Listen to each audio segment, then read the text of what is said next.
you are coming to England, you have to make sure you sorted out the children's school. Is it because of financial reasons you're coming? Because some people are better off financially in Nigeria than coming here. As a junior doctor back in Nigeria, you do it like commonly, but here in England, some places are catching up to it.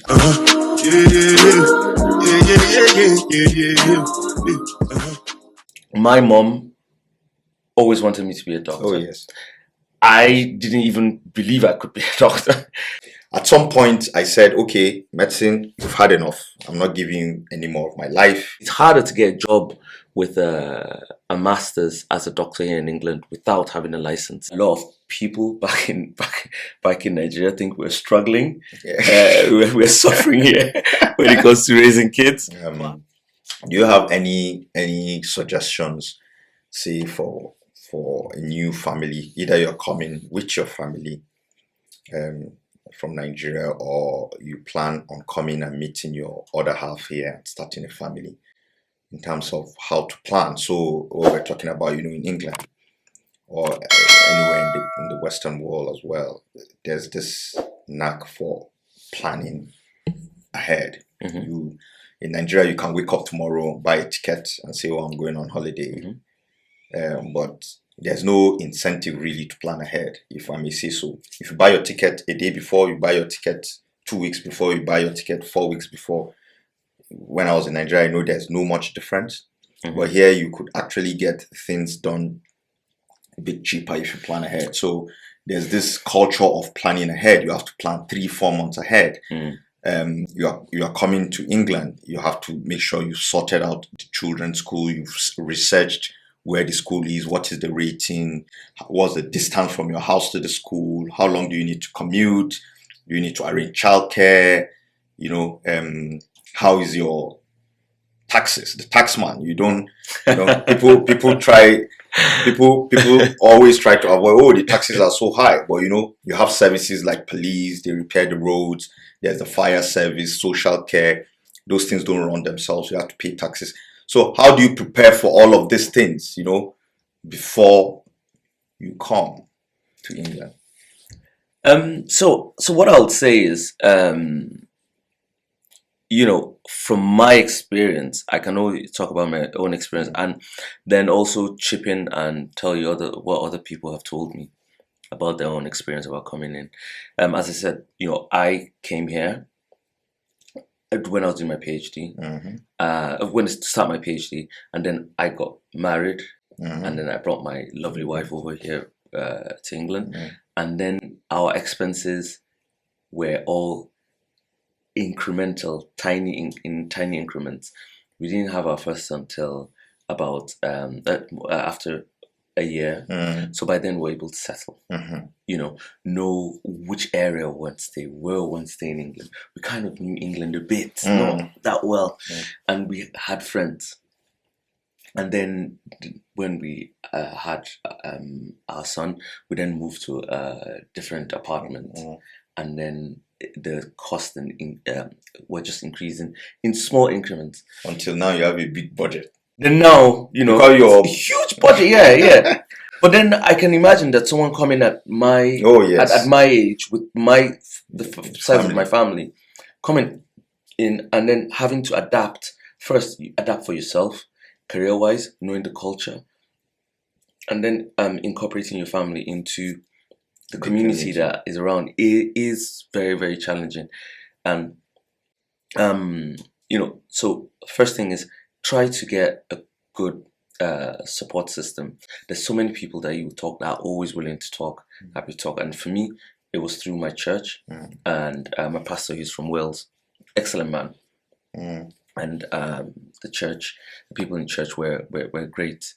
But as I said, when it comes to finance, it's very difficult. We could have a whole episode or podcast on finances, and then we'll go into breaking down every particular category of things. Okay, so things you need to do before you leave, the money, and some misconceptions about, is it because of financial reasons you're coming? Because some people are better off in financially in Nigeria Nigeria, don't coming than over. coming here. And some people don't realize that. So so for me, everything was in small increments, so I didn't get the full brunt of it. And I've seen some other people, and it is difficult, it is challenging. But what's life without challenges? Of course, yeah. We're made for it. I say as doctors already, your training is so challenging, like Yeah. all the way through is one hurdle after the other, Mhm. and what doesn't break you will make you. Yeah. So you keep jumping these hurdles, and it's a whole learning process. So like finances is something people don't talk about much. Like it's a curveball really for some, because you come in expecting this, and then you just come and find this, Yeah. and then you're like, oh, but I expected everything to be rosy. No, it's not going to be rosy. You have to pass through. Unfortunately, you have to pass through and learn financial management on the go. But I also recommend people get in touch with like a financial advisor. There are lots. Yeah. There are lots available, Yeah. and speak to someone. Yeah. Speak to your friends as well. For some who have been here, I know I'm not a financial advisor myself, but I've had mentees, people that someone that they come into England, speak to me, and from my own experience, I'll tell them from my experience, this is what I've done, this is how I've approached this, and they approached it the same way, and it worked. And I'll say, you don't know it, but my own experience was drawn from your experience, and you drew your experience from another person's experience. So pass it on. Yeah, it's like a chain. I drew most of my strategy. I'll ask you, up until today, I've been here not a couple of years, like multiple years. Yeah. But I still ask you sometimes if I don't understand. Oh, if we're going to do this self-assessment, what you say? Oh, approach it this way. Yeah. Not because, you've had the experience and you've done it before, you've tried it. They say why you stand on the shoulders of giants, so why go and try something when somebody has already done the work? Why try to reinvent the wheel? Yeah. Somebody has already invented the wheel. True. Just put it in your car and just pull your carriage. So so ask questions. In terms of finances, that's just what I can say. Yeah. And one thing I wanted to ask you, I've always wanted to ask you is, there's this idea, okay, that and just put this out there. I love gynecologists.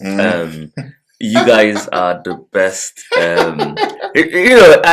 It takes a lot for a GP to own up and say, "Oh, I absolutely love this special," because I absolutely love gynecologists because they're the most kind-hearted, warm experts. To me, in the whole health system. That's nice. Thank you. They know how to listen. That's very nice feedback. Yeah, but it's true, because if you are in that profession, if you're not approachable, women who come to you at the most vulnerable, almost life-threatening stages in their life, or talk about intimate things, or to they have to you have to gain their trust, and confidence. So I think it's part of the training.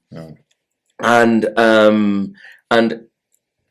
you had those skills even before you came to England. So it wasn't just in England. I think maybe they've been refined or changed or adapted to setting. Yeah. But I'm sure it's something that you must have learned during your training before you got here. So I want, if you could give me just a short perspective of what it feels like working as a gynecologist back in Nigeria and working as a gynecologist here. Just some subtle differences. And also what I would love is maybe some misconception that... Mythbusters. Yeah. Excellent. I think first, cultures are different, and there's nowhere culture impacts practice to an extent like gynecology. Different systems and different approach. When I say different systems in terms of health seeking behavior, something as simple as cervical cancer, very different approaches.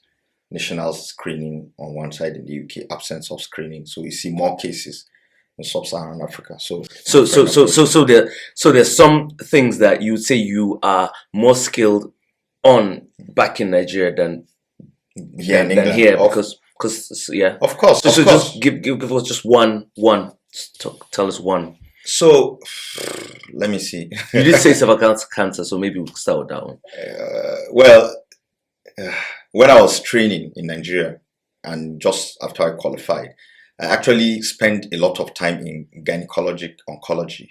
So I worked with my mentor then, she's late now, Professor Zayan, Mm. who is a gyne oncologist. And we did a lot of work on cervical cancer. But unfortunately, most of the cervical cancers we saw Mm. were at advanced stages. Oh, okay. Yeah, so stage 4, most of them. Okay. And So stage 4, poor that's prognosis. so yeah, just stage Oh, when 4. I say stage 4, it's That's advanced. Very advanced, so advanced. It's that's spread all over. yeah. So that's That's most of the time when the women present. But in England, you hardly will see stage 4. Why? Because they have a cervical screening program. okay. So they are able to pick this. So if there's anything that will typify the difference in terms of practice, Mm. then that would be it. I'll say cervical cancer. There's screening, there's vaccination in England. You catch them in the early stages. So the main thing is from what you said, early diagnosis here in Early detection, yeah, early detection, and screening program. early and then screening Mhm. here in England. Mhm. You think has made the big difference? Oh yes, yes, it has. It has. Okay. In fact, I don't want to go too much into the technical. Yeah, no, Yeah. just yeah. But the age bracket in which cervical cancer is more prevalent has actually dropped to a younger age group, so 25 to 29, Mm. as opposed to previously when it was a bit older. And we don't know if it's because of the impact of this vaccination program that has been in place over time. So Mm. it usually takes about 10 years. But yeah, Okay. significantly improved in England. Okay. And more needs to be done, and they are doing more. Okay. In Nigeria, on the other hand, we do what we call opportunistic screening. A woman comes, you screen, probably because she asked for it, or so we mostly see advanced cases, and it's so traumatizing because you know that really a lot could have been done, but unfortunately, there's no screening program in place, and women usually that are at the risk, which is in the low socioeconomics. We've seen one or two very high socioeconomic people come with cervical cancer when I was in Nigeria, but most of them are in the so there's ignorance and cultural barriers to screening and all of that. Okay, so but it's that's how it is, Yeah. Yeah. So what I know that what skill did I have in no, Nigeria? I know that a lot of people always like talking about so many things that are wrong in Nigeria and are good here. Can you tell me something that you miss in Nigeria when it comes to practicing that you don't get here? And so people will be. I'll say ready. people will laugh. People will laugh when I say it. I miss being called chief. You come for one round, everybody say chief is here. Everybody.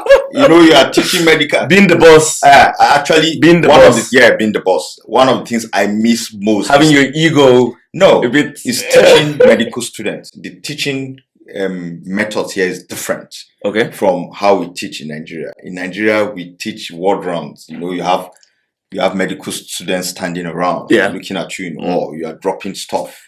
Yeah. In England, it's more one-on-one. So you have one person with you in clinic, sits down with you as you're seeing the patient. So it's more directed, and I feel they benefit more. But in Nigeria, that type of ward round teaching is a bit. So I miss it because, of course, there are a lot of, it's like a carnival where you're doing the round. There are lots of things. I think that tells you a lot about his personality, isn't it? Yeah, it's like a carnival. He's already told you his personality. So if it's different in England. If you ever want a discount in Godfrey's clinic, just say chief. Just say chief. You get a discount. Your neighbor was calling you. They had a neighbor that was always calling you chief. Yeah. He's in America now. He's in America. In Wisconsin. Yeah. So but that aside, that's jokes aside. In Nigeria, really, you get what I'll say. I don't know if it's a good thing though. There are lots of things that are wrong with our health system. but you get to have hands-on experience in terms of what you can do. When I was a junior doctor in Nigeria during my training, most of the things that So you get to assist more. So it's not and assist. even take and do some procedures Yes. on your own. Not on your own, Supervise, with yeah, supervise, but yeah, doing it more. but Yeah, you get to do it. yeah, Like yeah. So give us one procedure that is very common it's that very simple. everyone knows. Simple, like manual vacuum aspiration is a procedure in obs and in gynecology. So that's for what? So I don't want to describe it in detail because some people might feel triggered by it, but it's when people, unfortunately lose their pregnancy in early stages, good. and you need to empty the uterus. So you do what they call a manual vacuum aspiration. That it's something that as a junior doctor back in Nigeria, you do it like commonly, but here in England, some places are catching up to it and doing it because they used to do it a different way. But it's now one of the options in terms of manual vacuum aspiration. Which other one that Suction. people can relate to, like like cesareans? No, cesarean is so basic, so I don't want to talk about cesarean. But let's say, as a junior doctor in Nigeria, then we used to put implants and remove implants. That's what a junior doctor would do. We used to, for example, what will I say now? Cesarean section is quite basic. Basic in the sense that there are levels of cesarean. It's not basic to me. It's basic to me. But yeah, there are levels. Basic to me. There are levels of cesarean. Yeah. But of course, there are the very complicated one, 2, 3 previous cesarean sections. You have placenta previa. Those ones are for the big guns. You want very much. So for me, coming from my own background, I think we don't have GPs in Nigeria, but I think I think I was going to ask you that. There's that family medicine thing, and I don't want to talk much about it because I didn't do the training. Maybe we can invite someone who to come to the podcast. That'll be good. But I'll talk about public health. So there's this route that a lot of people. I always get this call every time. I want to come to England. And I applied for masters, and I'm going to come and do a masters so I can come to England. And then I'm like, okay, masters what? It's always masters in public health. Oh yeah. It's always masters in public health. And then the first thing I ask is, what are you planning to achieve? What's your goal? Because I'm a very practical person and pragmatic person. I believe that whatever you invest, whether it's money, time, emotional, spiritual, you invest it for it's you have to have a reason. So if you are going to take that amount of money, let's say 18,000, sometimes 18,000 pounds to come and do a master's just to come to England, and then you just say, oh, what's the easiest master's I can do? Masters in public health. Already that's a red flag for me. Because that's a lot of money. Because that's a lot of money.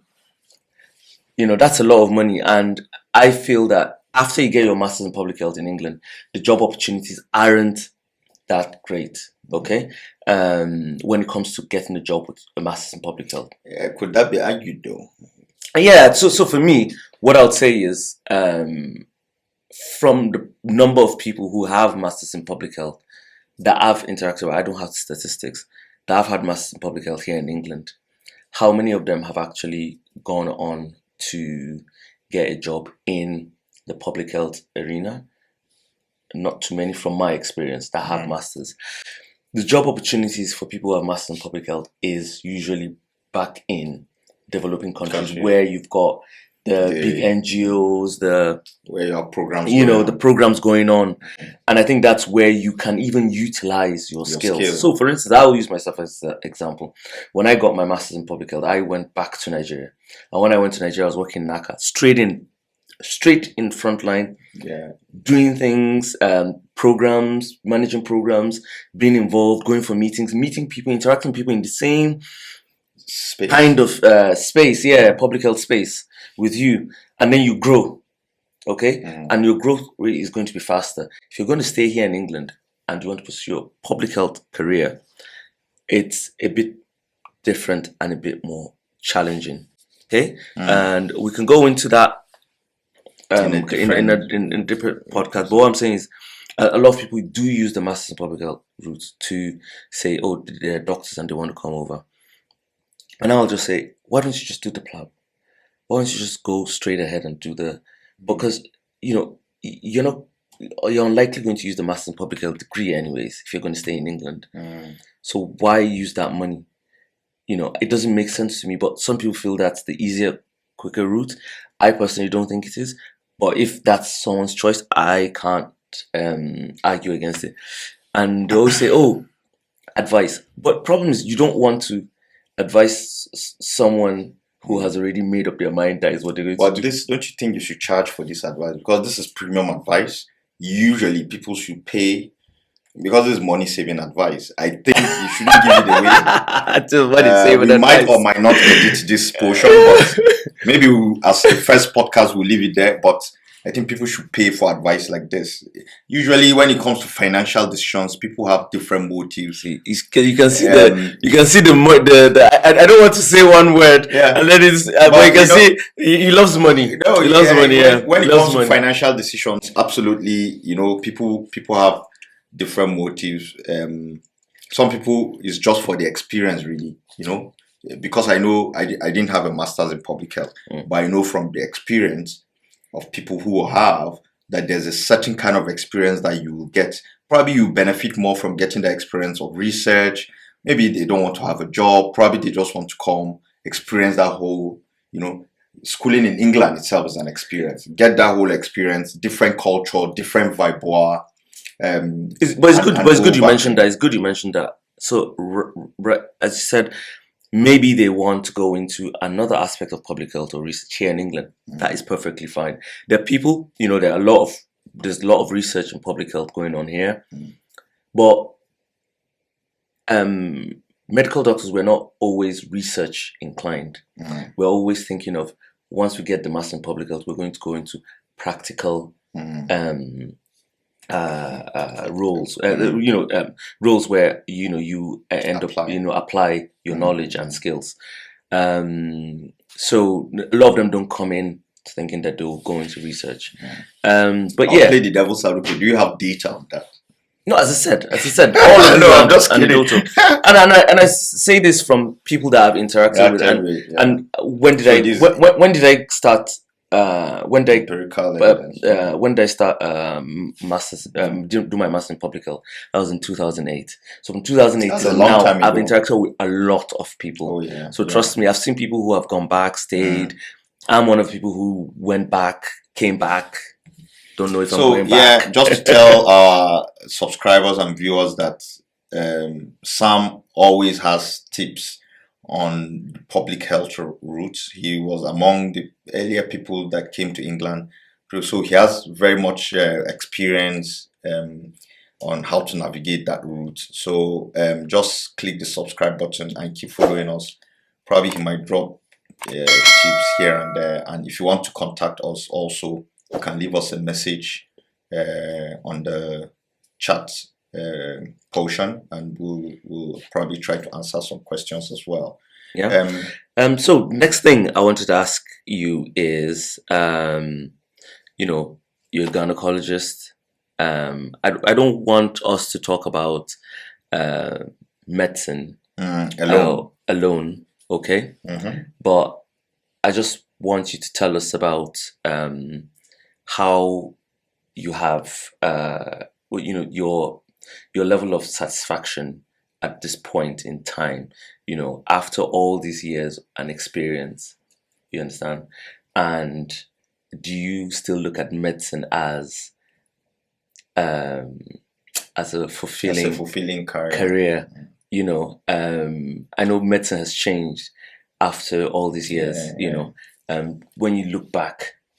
Yeah, absolutely. I spoke to one of my business managers in my trust just some couple of days ago, and she was asking me, "Oh, how do you find this career?" I'm like, I find it fulfilling. To be honest, I've not known myself to want to do anything else.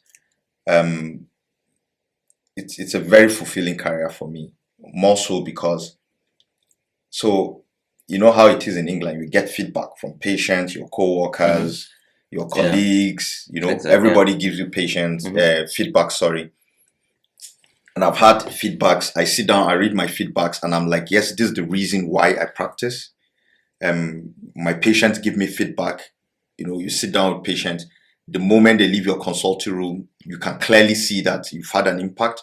And I don't know, probably is the way I speak or is how I interact, but I've found very great satisfaction from knowing I've touched the life of so many people. Some people, so they said when you know that you're an old obstetrician is when the children you deliver starts going to, is it secondary school? And I believe some of the children I've delivered are approaching that. So I've seen a number of those kids, you know, and there's nothing as satisfying as a random person walking up to you and say, oh, in fact, it was so satisfying that of recent, I just delivered a woman whose first child I delivered, and they came to the clinic together, and I managed her pregnancy, and somehow she came to deliver her second child by cesarean section when I was on call, and I delivered the second child as well. So both kids were delivered. So, and back home in Nigeria, I've delivered twins that I still keep in touch with the mom. She sends me pictures. Oh, And I see these twins. That's you know, you can't So it's you so can't put satisfying, you know, a monetary value yeah, to that, can absolutely. you? No, Can you? it's And amazing. yeah, It's amazing. yeah, and you know, when you just mentioned that thing about, I think one of the most emotional and fulfilling part of being a doctor was when I was a junior doctor and I was doing my GP training and I was in pediatric rotation and I was on the neonatal ward and we were on the neonatal bleep. And so many babies that you get who come on the resus trolley and I resuscitate, and then you put them on not breathing, and then you start to resuscitate, and then that first gasp of breath they make, and that cry. The first time I cried. Yeah. The baby was crying, I was crying. Oh yeah. Honestly, baby was white, not breathing, and then the next thing I heard that cry while we're resuscitating, and then that the baby started turning pink, and then started crying, and I was crying. I was so emotional after everything. And I was like, I think it's an honor to do the job we do. I was like, that's how I approach it. I was like, an honor. Yeah. You know, somebody puts their life for every time somebody's going under anesthesia and says, I trust you. I trust you. You're not going to do anything that will jeopardize my health. I believe you're acting in my best interest. I believe God has given you custody. You know, I put my life in trust in your hands, and then a person goes to sleep and wakes up and trust that that you've made the right decision. Yes. The person doesn't follow you into his tummy. You say, oh, I trust you. You go into my tummy, you take out disease, and that is the highest level of trust. As a doctor, if you don't understand that, then you don't need to practice. Because that's the highest level of trust. So I feel honored to meet patients and you trust me to make decisions that will be in their favor at all times. No, absolutely. And I think you know, patients do understand that, and they give us that respect, and as you said, it's an absolute honor. When it comes to being a GP, you know, you get so many experiences. Yeah, absolutely. Good and bad. And I think the most important thing is I focus only on the good. Okay, I focus only on the good because there's just a few bad experiences, and you don't. You haven't. Okay. I'll get into that. Definitely. I'll get into that. There was a day. There's just one. A grandmother came and she said, you know what, are you Doctor such and such?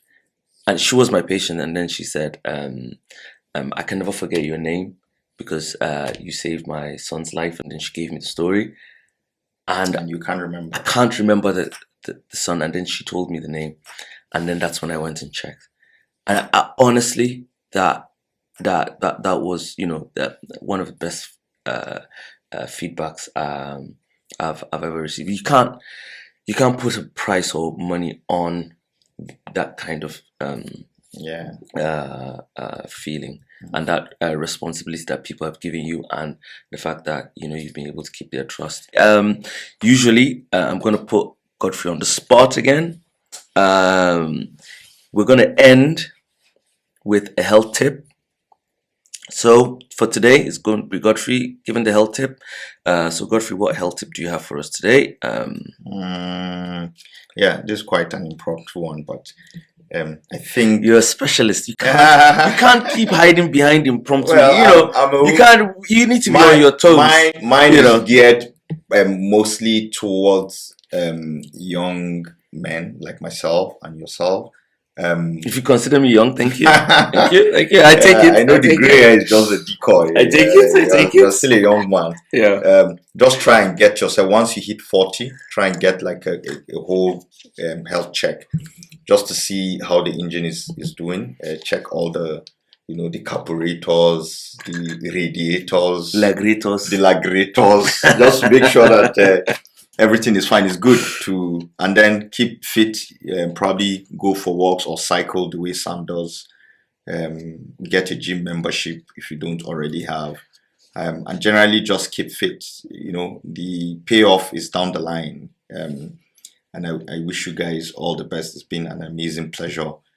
Thank you for keeping up with us on our first podcast. We hope more will come your way soon. Yeah, and so as the first podcast, obviously, we've not focused on any topics, but I think it just gives you a flavor of the kind of things we're going to talk about, and the kind of conversations we're going to have in the next in the following podcast. So we would encourage you, or would love if you could smash the like button. Yeah. And see you next time in the next podcast. See you next time. Thank you. Thank you. Cheers. Bye-bye.